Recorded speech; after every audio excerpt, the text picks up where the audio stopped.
श्री शिवाय नमस्तुभ्यम। हर हर महादेव।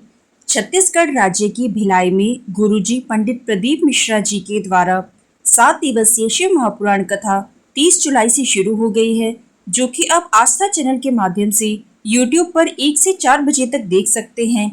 आज 3 अगस्त छत्तीसगढ़ की शिव महापुराण कथा में गुरुजी ने नए उपायों की जानकारी दी है। अगर किसी कारणवश आप कथा नहीं सुन पाए हैं तो पूरी कथा का रस तत्व आपको इस छोटी सी वीडियो से प्राप्त होने वाला है। तो बढ़ते हैं आज की कथा की जानकारी की ओर। कथा की पहली जानकारी के अनुसार गुरुजी ने बताया, यदि इस पवित्र शिव महापुराण की कथा में भगवान की पवित्र कथा के इस पंडाल में अगर आप और हम बैठे हुए हैं भगवान की कथा को श्रवण करने के लिए, तो विचार करके बैठना कि शिव हमारे पिता भी हैं, शिव हमारे सखा भी हैं, शिव हमारे तारनहार भी हैं। सतयुग से त्रेता युग, त्रेता युग से द्वापर युग, इन युगों में प्रेम के भाव को अगर कोई प्रकट करने वाला है तो वो हमारे देवादिदेव महादेव हैं। अब बढ़ते हैं दूसरी जानकारी की ओर।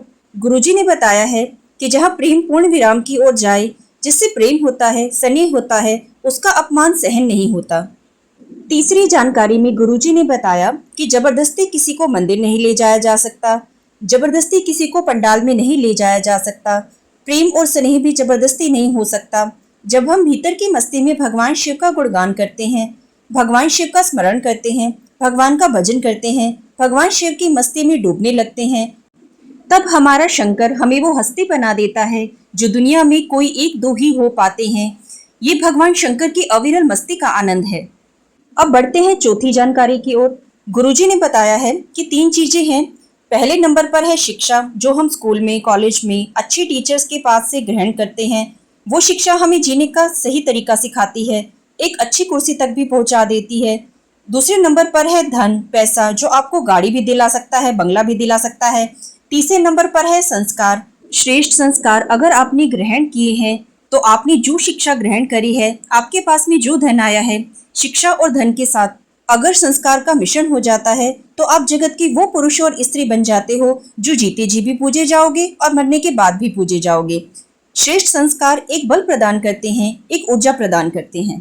5वीं जानकारी के अनुसार गुरुजी निवेदन करते हैं कि अगर आप किसी को कुछ दान में नहीं दे सकते तो मत दो, लेकिन अपने बच्चों को अच्छी शिक्षा जरूर दो। आपके परिवार में, सोसाइटी में अगर कोई पढ़ने का इच्छुक है, पढ़ाई का खर्चा नहीं उठा सकता, तो उसके पढ़ाई का खर्चा आप उठाओ। शिक्षा और चिकित्सा अच्छे कर्म के माध्यम से बांटते जाओ। अब बढ़ते हैं छठी जानकारी की ओर। अपने माता पिता के कक्ष में जाकर जो आनंद की अनुभूति होती है, वही आनंद हमें शंकर के मंदिर में जाकर शिवलिंग पर जल चढ़ाने से मिलता है। अब बढ़ते हैं 7वीं जानकारी की ओर। माता सती के स्वयंवर में दक्ष प्रजापति ने शिवजी को नहीं बुलाया, बल्कि शिवजी की एक पत्थर की मूर्ति दरवाजे पर रख दी। सती ने जैसे ही उस पत्थर की मूर्ति को देखा तो उसे ही माला पहना दी और शिव उसमें से प्रकट हो गए। शिव महापुराण की कथा कहती है कि अगर आप महादेव से स्नेह करते हो, प्रेम करते हो, उन्हें अपना पिता मानते हो, शंकर के मंदिर में एक लोटा जल चढ़ाते हो, शंकर से अपने मन की बात कहते हो, उस समय शिव पत्थर के नहीं रहते, आपकी बात सुनने के लिए आपके सम्मुख विराजमान हो जाते हैं।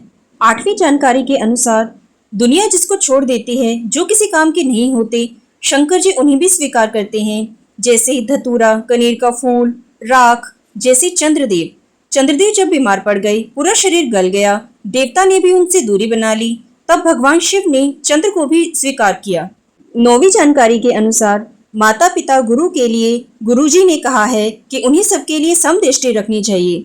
गुरुजी कहते हैं कि एक पति को पत्नी से पूर्ण प्रेम करना चाहिए, पत्नी में पूर्ण दृष्टि होनी चाहिए। पढ़ते हैं 10वीं जानकारी की ओर। गुरुजी ने एक पत्र के माध्यम से हमें बताया कि वर्षा शिवाजी सावरकर महाराष्ट्र से हैं। वो कहती हैं कि मैं 5 साल से कथा सुन रही हूँ। आपकी कथा को सुनकर मैंने शिवजी के मंदिर जाना चालू कर दिया और वहाँ जाकर मैं मंदिर की सेवा करती हूँ। गुरुजी, मुझे 2 बच्चे हैं। मेरी एक ही इच्छा थी कि मेरे दोनों बच्चों को सरकारी नौकरी लग जाए। मैं पूरी श्रद्धा से शिवजी के मंदिर जाती हूँ और पूजा करती हूँ, पर आजकल सरकारी नौकरी लगना बहुत कठिन है। हमारे बच्चे बहुत पढ़ाई करते हैं और मेरा बड़ा बेटा महादेव 1 या 2 नंबर से रह जाता था और उसका सिलेक्शन नहीं हो पाता था। मैंने पशुपतिनाथ के व्रत किए, व्रत पूरे होते ही मेरे बेटे का सिलेक्शन महाराष्ट्र पुलिस पुणे में हो गया। यही नहीं, मेरी छोटी बेटी का सिलेक्शन स्टेनोग्राफर के पद पर हो गया। मैं यहाँ आभार व्यक्त करने आई हूँ, आपको प्रणाम करने के लिए आई हूँ। अब बढ़ते हैं 11वीं जानकारी की ओर, जो गुरुजी ने एक पत्र के माध्यम से दी है। गुरुजी, मेरा नाम सीमा सोनी है। मैं शिवरी नारायण से हूँ। मेरा बेटा बचपन से ना बोलता था ना चल पाता था, केवल पलंग पर पड़ा रहता था। बचपन में ही डॉक्टर ने कह दिया था कि ना कभी ये बोल पाएगा ना चल पाएगा। फिर 2022 में आपकी कथा सुनी। कथा सुनकर मैं सिहोर गई और फिर वहां से मैं रुद्राक्ष लेकर आई। उसको गलाकर शिवजी को चढ़ाकर मेरे बेटे को देना प्रारंभ किया। आज बाबा ने ऐसी कृपा करी गुरुदेव, आज मेरा बेटा चलता भी है और बोलता भी है। मैं बाबा को प्रणाम करने के लिए यहाँ आई हूँ। अब बढ़ते हैं 12वीं जानकारी की ओर। गुरुजी कहते हैं कि कभी कर्जा लेकर कथा मत कराओ। जब कुबेरेश्वर बाबा तुम्हारी झोली खुशियों से भर दी, तब तुम अपने बल पर कथा कराना। अब बढ़ते हैं 13वीं जानकारी की ओर। अब एक नया नियम बना दिया गया है। जिनके गांव में शंकर जी का शिवलिंग नहीं है और कोई बहन चाहे कि हमारे गांव में शंकर जी का शिवलिंग हो, पूरे भारतवासियों को ये छूट है। आपको कुबेरेश्वर धाम आना है और बताना है कि कितना बड़ा शिवलिंग आपको चाहिए। कुबेरेश्वर धाम से निशुल्क नंदी और शिवलिंग दिए जाएंगे, आप उसकी स्थापना कर सकते हैं। अब बढ़ते हैं 14वीं जानकारी की ओर। गुरुजी ने एक उपाय बताया है। जब शरीर में कोई रोग लग जाए, कोई बीमारी आ गई हो, तो डॉक्टर के पास जाइए, इलाज करवाइए। डॉक्टर को शिव का एक रूप मानिए। डॉक्टर की दी हुई उन दवाइयों को कुंदकेश्वर महादेव का नाम लेकर खाना प्रारंभ कीजिए। तुम्हारा रोग शीघ्र अतिशीघ्र समाप्त हो जाएगा। कल 4 अगस्त सोमवार है। सावन का आखिरी सोमवार है। सावन के सोमवार के उपाय कल आपको जरूर करने हैं। कल सुबह आपको 2 लोटा जल तो चढ़ाना ही है।